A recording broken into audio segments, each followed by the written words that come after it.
ये 6 स्टॉक इसमें ज्यादातर मेटल के। 6 कर दिया आपने एक साथ? हाँ, तो भाई एक और ओएनजीसी लिया था कच्चे तेल पे, पर एचपीसीएल भी रखा है। एचपीसीएल अब बहुत मीनिंगफुल नहीं क्योंकि क्रूड बहुत उछाल दिखा रहा है, पर एचपीसीएल इसीलिए क्योंकि कल भी मैंने कहा था और कंटिन्यू कर रहा हूं टीम में, मुझे लगता है स्वीट स्पॉट पे है। कल बाजार जितना चल रहा था उतना तो नहीं चला, 1% का अपटिक फिर भी एचपीसीएल ने दिया, और इसी तरह की आप धीरे धीरे आपको सुगबुगाहट स्टॉक में देखने को मिलेगी। और वो मल्टीपल टेलविंड्स है, रिपीटेटिव हूं लेकिन क्या करूं, वही खबरें हैं। आज फिर सुबह 80 पैसे प्राइस पेट्रोल और डीजल के बढ़ा दिए गए हैं, तो वो धीरे धीरे करके वो एक्सेसेस पूरी तरह से पास ऑन हो रहे हैं। आई एम श्योर इस बीच क्रूड कूल ऑफ हुआ तो ये एक्सेसेस वापस हमारे पास रोल बैक नहीं होंगे, तो इनके वो जो लॉसेस हुए थे ना, जो रिपोर्ट सजेस्ट कर रही थी 4 महीने की, धीरे धीरे उसकी भरपाई भी शुरू हो जाएगी। मुझे लगता नहीं वो सरकार छोड़ेगी।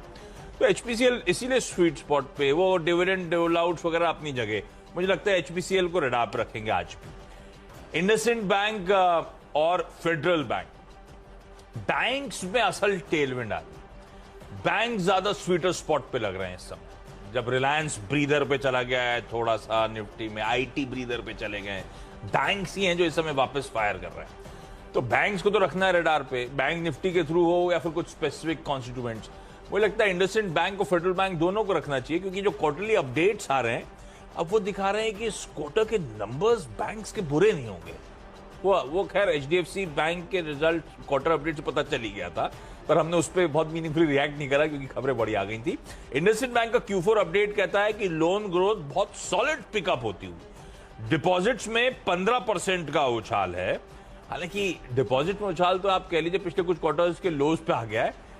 एडवांसेस 15%, 13% के आसपास का इजाफा है। ये एडवांसेस जो हैं, जो मैं कह रहा था लोन ग्रोथ सॉलिड हो रही है, 9 क्वार्टर्स जो पिछले आप बैक ट्रैक करके देखेंगे तो सबसे अच्छा परफॉर्मेंस देखने को मिल रहा है। कासा 42-43% पे आता हुआ, जो मेरे ख्याल से 2.5-3 साल में सबसे बढ़िया कासा है। तो रिजल्ट्स बुरे नहीं आएंगे, एटलीस्ट ये क्वार्टर अपडेट्स तो हाईलाइट कर रही है। फेडरल बैंक दूसरी तरफ, ये ज्यादातर एक्सपर्ट्स का मिड कैप बैंकिंग में सबसे प्रेफर्ड पिक है, वो तो आपने चैनल पे कई बार सुना होगा, तो वो एक कंफर्ट देता है पहली चीज। फिर Q4 के अपडेट जो आए उसमें दिख रहा है कि deposit momentum Q1Q solid pickup हुआ, और ये back to back third quarter है जब इस तरह से डिपॉजिट मोमेंटम पिकअप होता हुआ नजर आ रहा है।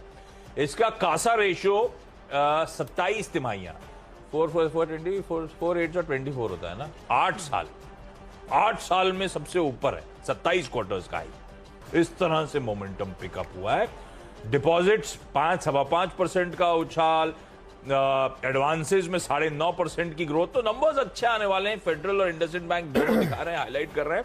मुझे लगता है इन दोनों को, इनके सिर्फ वो Q4 अपडेट्स के चलते रडार पे रखूंगा। अब बैंक की जो होपफुली टेलविंड्स आएंगी, टेलविंड मतलब वो एचडीएफसी ट्विंस कल के अपमूव कर कैसा बिहेव करेंगे वो नहीं पता, लेकिन एक्स ऑफ एचडीएफसी ट्विंस मुझे लगता है कोई दिक्कत आनी नहीं चाहिए, सबके सब थोड़ा बहुत ट्रैक्शन मोमेंटम दिखाते हुए नजर आए।